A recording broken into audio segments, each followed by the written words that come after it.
Report करें हैदराबाद से bureau chief Syed Hamid Ali. मेरी मालूमात के मुताबिक और माशाअल्लाह बहुत से प्रोग्राम आपके साथ किए। सबसे पहले तो मैं आप तमाम लोगों से ये कहना चाहूँगा, बेटियाँ सबके मुकद्दर में कहाँ होती हैं। बिल्कुल, बेटियाँ सबके मुकद्दर में कहाँ होती हैं, जो घर अल्लाह को पसंद आए बस वहाँ होती हैं। और यकीनन मोहम्मद रमज़ान जामड़ो साहब एक आइडियल बाप हैं, जिनके घर अल्लाह ताला ने ये बेटी उतारी कि उस पर उस बाप को सिर्फ फख्र नहीं है बल्कि सरजमीन सिंध के एक एक रहने वाले और बसने वाले को सिंध की इस बेटी पर बहुत ज़्यादा फख्र है। बिल्कुल है। मैडम आप उन फीमेल में से हैं जी। हमारे यहाँ शादियों के बाद बच्चियाँ चूल्हा चक्की करती हैं, आपने शादी के बाद कमीशन का इम्तिहान पास किया, तो यकीनन इसमें आपके शोहर और आपके ससुराल वालों की बहुत सपोर्ट रही। और मुझे अच्छी तरह याद है कि इससे कबल इंटरव्यू में आपने मुझे कहा था कि सलमान शादी में कार्टन में जो है फ्रेम है और शोपीस और होते हैं, और मेरे जब जहज गया था तो कार्टन में जो है किताबें भरी थी, जिससे मैंने वो तैयारी की। इसी तरह तो मैं चाहूंगा कि आप हमारे जानने सुनने वालों देखने वालों को ये भी पता है कि उस ससुराल की सपोर्ट आपके साथ किस तरह रही, एक शोहर की तरफ से ससुराल की तरफ से, और आप ये पैगाम भी दें, क्या कहना चाहेंगी आप उन ससुराल वालों को जो अपनी बहू को सपोर्ट नहीं करते, या उन शोहरों को जो माजरत के साथ अपनी बीवी को पाँव की जूती समझते हैं। तो आप अपने हवाले से वो थोड़ा जिक्र करते हुए हमारे जानने वालों को। जी, आपके प्रोग्राम के थ्रू अगर हम वो सोच चेंज कर सकें तो मैं सिर्फ अपनी एग्जाम्पल दूंगी कि मैंने जो CSS का एग्ज़ाम दिया तो वो शादी के फ़ौरन बाद था,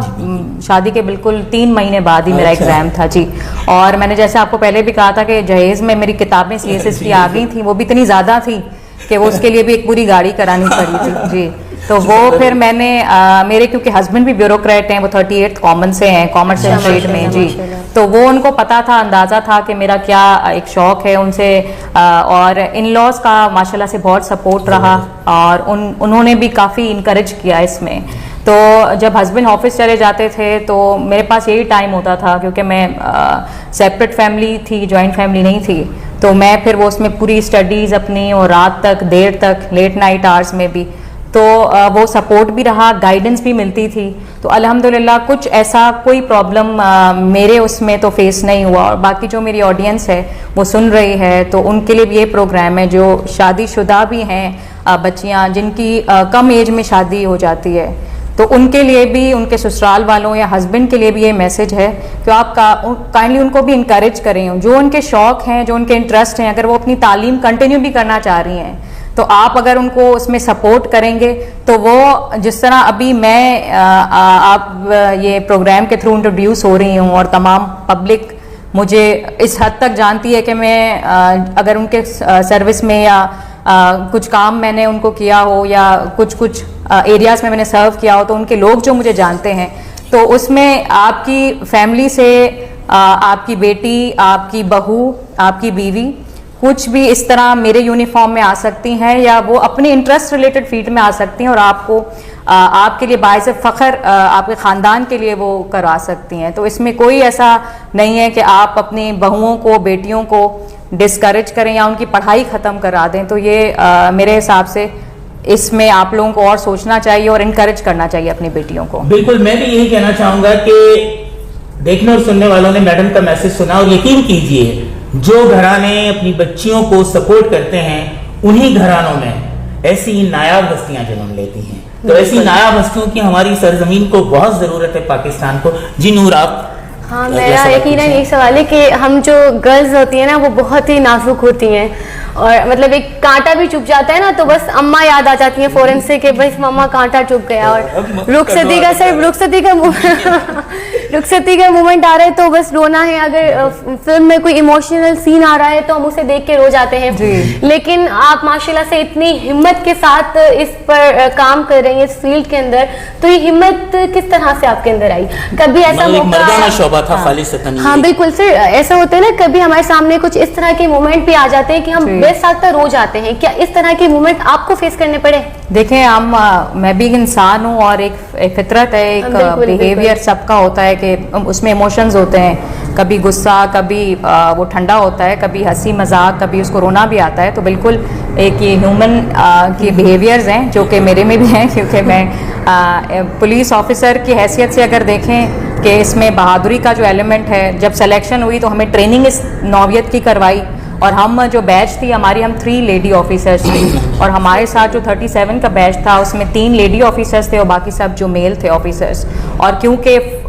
पुलिस फोर्स ज़्यादा मेल डोमिनेटेड एक फोर्स है, तो उसमें शुरू से ही ट्रेनिंग ही ऐसी करवाई, और वो ट्रेनिंग का मरहला ही ऐसा था कि वो बहादुरी का एलिमेंट फिर आता गया। उसके बाद जब आप यूनिफॉर्म पहनते हैं तो उसमें तो फिर वो सोच ही नहीं आती बिल्कुल कि आप जिस जो आपको चीज़ करनी होती है, तो वो यूनिफॉर्म आपको खुद एक जो है बहादुरी भी देता है, और उसके बाद कोई सोच नहीं आती कि क्या आगे क्या होगा, सर इस तरह से होता है कि हम लोग देखते हैं पुलिस जो लोग होते हैं हमारे, हम अक्सर उनको सख्त मिजाज पाते हैं, और सामने वाला यही समझता है कि ये तो बहुत ही ज्यादा सख्त मिजाज है। लेकिन जैसे वो आप मैडम के पास इंटरव्यू लेने आई हैं, किसी जुर्म में यहाँ आए, तो ये भी बड़ी सख्त मिजाज साबित होगी लेडी ऑफिसर। मैं एक बात यहाँ से पूछना चाहूंगा, मैडम जिंदगी के तजुर्बा से इंसान बहुत कुछ सीखता है, कोई जिंदगी का ऐसा लम्हा, कोई ऐसा वक्त आया हो, कोई ऐसी मुश्किल घड़ी आई हो इस सर्विस के दौरान, जब आपने बेख्तियार बेजारी से ये सोचा हो कि मैं इस डिपार्टमेंट में क्यों आ गई, इससे तो अच्छा था मैं उमूर खानादारी करती, एक मुकम्मल हाउस वाइफ होती। तो ऐसा कोई लम्हा आया कभी आपकी इस 5 साल की सर्विस में? मैं आपको ये बता रही हूँ ना कि ये लम्हा जरूर आया है कि ये मैंने कितनी एक अल्लाह की तरफ से मुझे एक सर्विस मिली है, और फिर अल्लाह का शुक्राना मैं अदा करती हूँ कि अल्लाह ने मुझे चूज किया है इस सर्विस के लिए। तो ये लम्हा जरूर आया है कि मैं डेली अल्लाह का शुक्राना अदा करती हूँ, क्योंकि इस जॉब में और जो हम एम्पावर्ड फील करते हैं और फिर जो लोगों के लिए काम करते हैं, तो उसमें काफ़ी एक सुकून भी मिलता है और जज्बा भी मिलता है कि अगले दिन हम और किस तरह इम्प्रूव्ड अपने आप को इम्प्रूवमेंट का क्या रूम है, या सर्विस डिलीवरी को और किस तरह बेहतर करवा सकते हैं। तो ये ज़रूर ख्याल आया, लेकिन अल्हम्दुलिल्लाह 5 साल की बिल्कुल महसूस हुआ वर्दी को पहनकर, और अभी कोई मुझे रिग्रेट्स या कोई पछतावा किसी अभी तक कुछ भी नहीं हुआ। मतलब कभी ऐसा कोई जान को खतरा लाहक हुआ हो कि बिल्कुल जब कलमा पढ़ लिया हो कि बस अब तो ला इलाहा इल्लल्लाह, कभी ऐसा कोई लम्हा आया इस सर्विस में? जी, ऑपरेशंस में भी हम जाते हैं, रेड्स में भी जाते हैं, कमांड करते हैं उसको भी। तो उस वक्त तो जाहिर है जब आप कमांड कर रहे होते हैं ऑपरेशन को, तब आप एक पूरी फोर्स को आगे लेकर चल रहे होते हैं, तब वो घबराहट का एलिमेंट फिर काम भी नहीं करता, क्योंकि आपके पीछे सारी कमांड होती है, और आपके पीछे फोर्स होती है और आपकी कमांड होती है। तो जब रेड्स पे जाते हैं वो डायरेक्शंस ही देते हैं, और उस वक्त बस यही होता है दिल में कि अच्छी तरह सक्सेसफुल ये रेड हो जाए, ऑपरेशन हो जाए, कोई नुकसान ना हो, कोई जानी माली कोई नुकसान ना हो। तो ये बस होती है एक सोच, बाकी कोई इस तरह की। जी, आज सुनने वालों ने सुना और देखने वालों ने देखा, यही वो लोग हैं जिनके लिए कहा जाता है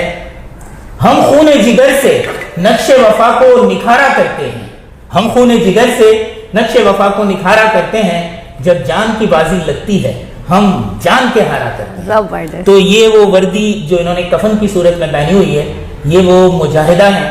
ये हमारी बका व सलामती के लिए अपनी चैन, आराम, सुकून और नींदें खराब करते हैं।